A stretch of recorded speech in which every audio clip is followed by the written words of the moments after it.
next one is going to be a more difficult arrangement, but I always feature a really large arrangement just so I can show everybody that, a giant arrangement that you can use for a wedding ceremony doesn't have to be difficult. You just need to use larger materials. And I love flowering branches, so I said, what can I show with flowering branches? We all have those weeds.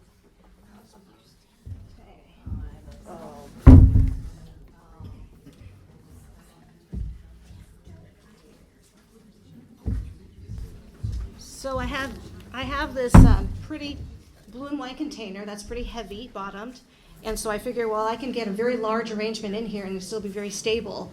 And this would be beautiful in an entrance hall table, buffet table, even for occasions like if you're doing flowers for your church, weddings.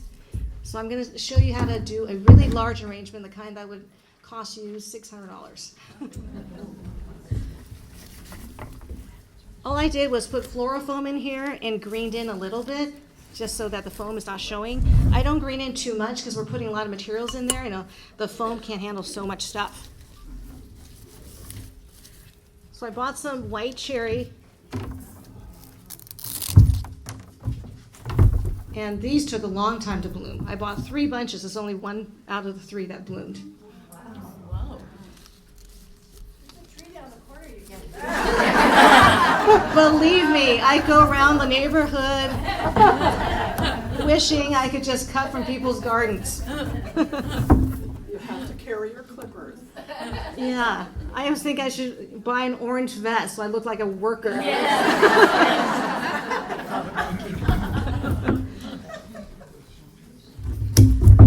That's part of the challenge of doing events. Like if I'm going to have to do a lot of these and only half my cherry blossoms bloomed, we always buy a lot of extra because you never know.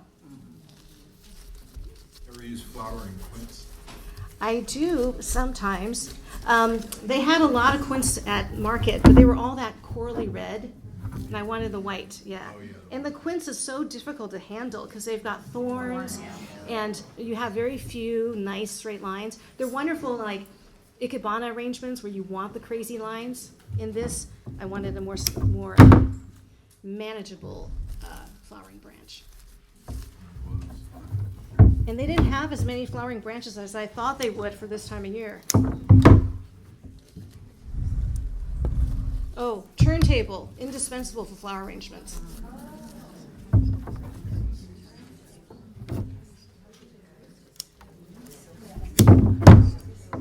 So I'm doing a blue and white arrangement. I always love blue flowers, natural blue flowers, of course, not dyed.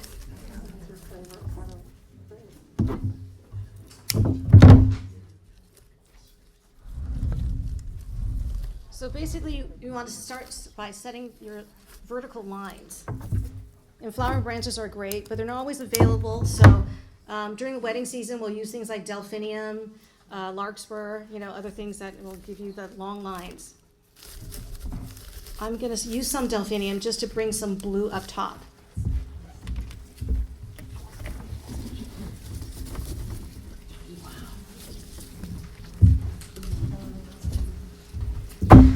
They don't look so good. They're okay.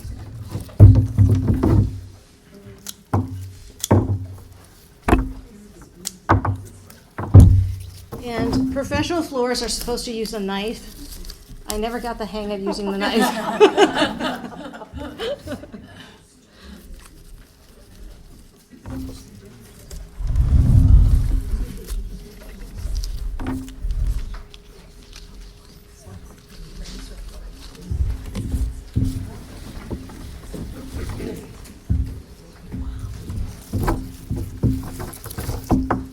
So even with greenery and some of the vertical, you can kind of see how you can make a very large arrangement pretty simply.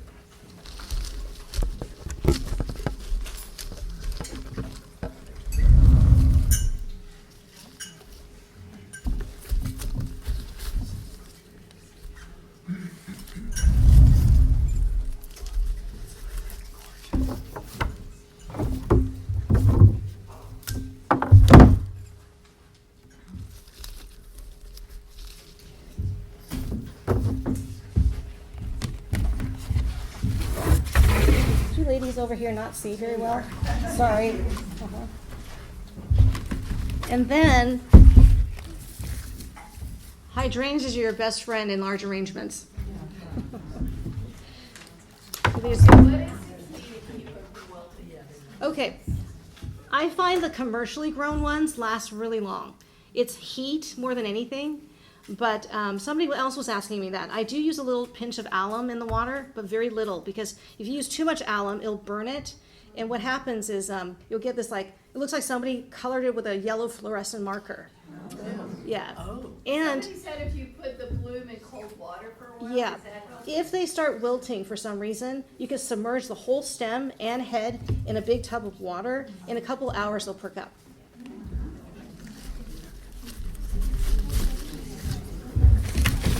So when I do large arrangements, I sort of do it in thirds.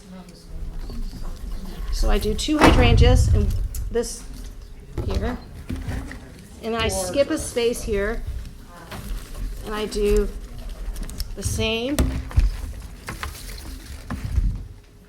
about another third.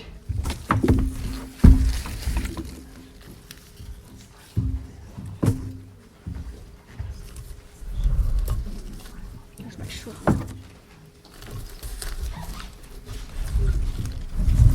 See how they're in thirds?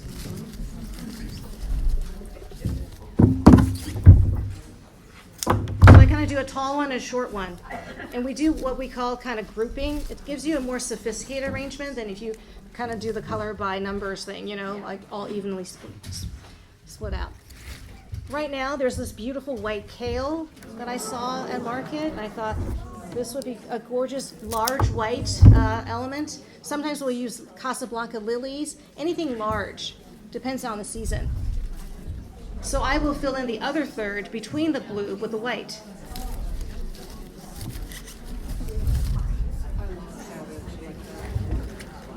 It's a good color.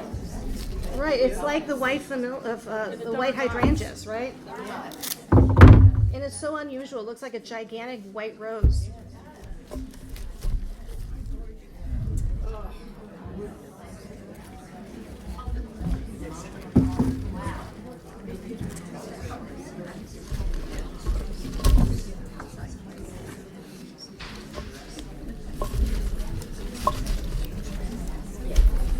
So they're uneven sizes sometimes, so what we do is, it's visual weight, not absolute, number of cabbage, right? So I balance it out with 2 smaller ones.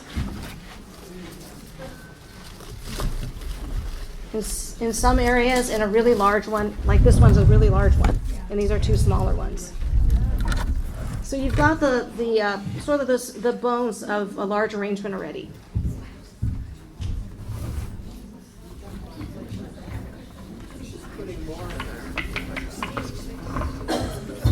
Now we're going to fill in with some roses. I like to use very big roses in the big arrangements. I just like really big roses in general, like the English style. This is a commercially grown rose called Princess Miyuki. It's new to me. There's several commercially grown roses that open like an English rose, but they have like 70 centimeter long stems. So this is Princess Miyuki, which is new. Another really beautiful one is called Playa Blanca. And then one of my favorites that's hard to buy now is called Polo. It looks really tight, like an egg-shaped rose when you first buy it, but they bloom open. So I like open roses, not tight roses, because I think they just are so much more romantic and whimsical. Is that rose fragrant? No. Most of the commercially grown roses are not fragrant. They're grown for stem length, long-lasting, color, form.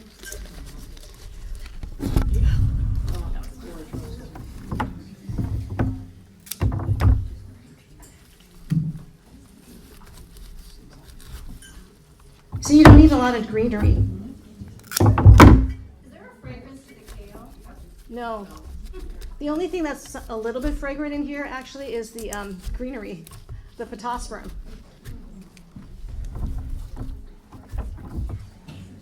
The kale does have a fragrance if you keep it too long, though.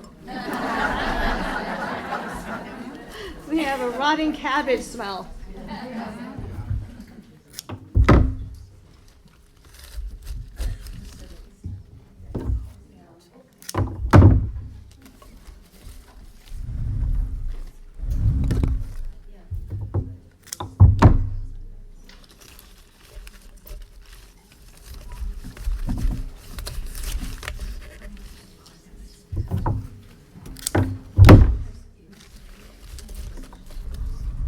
So I filled in with the roses.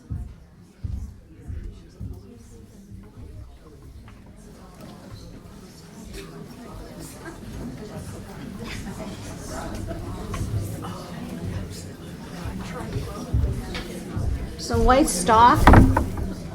Stock is another thing we use a lot in events because they are just so versatile and there's so many beautiful colors available. Right, they have that kind of cinnamon smell.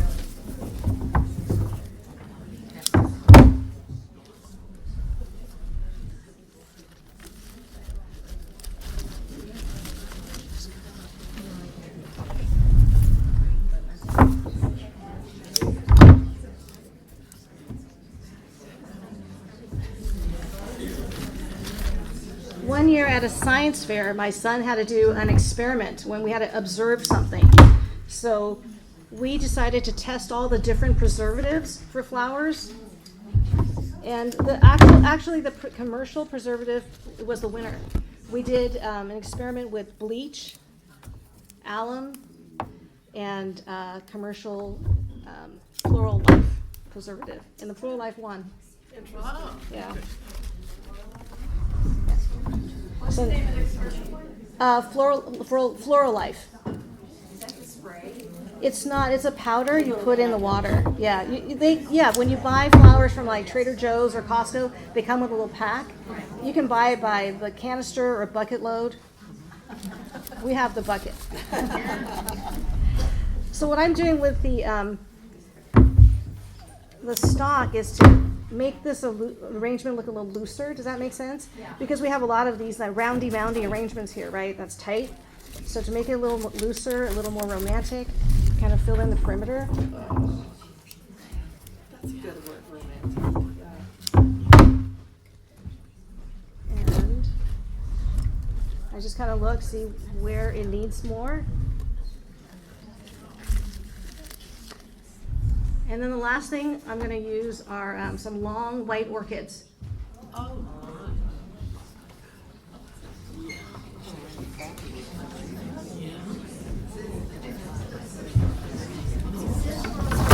These are white dendrobium orchids, which are actually very inexpensive for orchids. And once again, this is to make this arrangement feel a little less, I don't know, tight. Gives it a little bit of movement. what did you say the name of the white orchid was? These are dendrobium orchids. They come 10 to a pack at the flower market.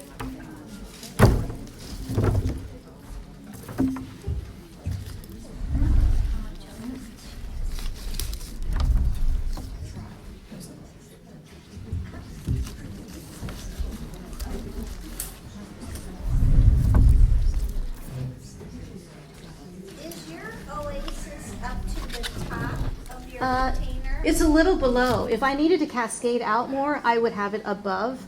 But I tend to not to use a lot of exposed foam because you need so much greenery to cover it.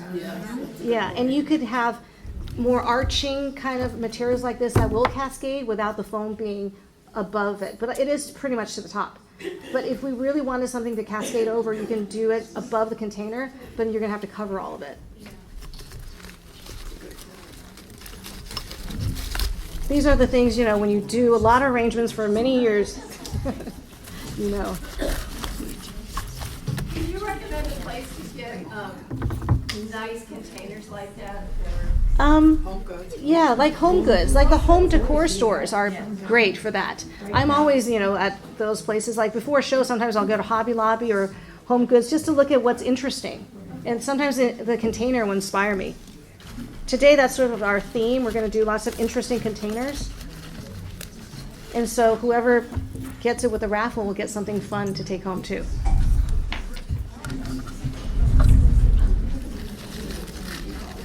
So this is my large blue and white arrangement.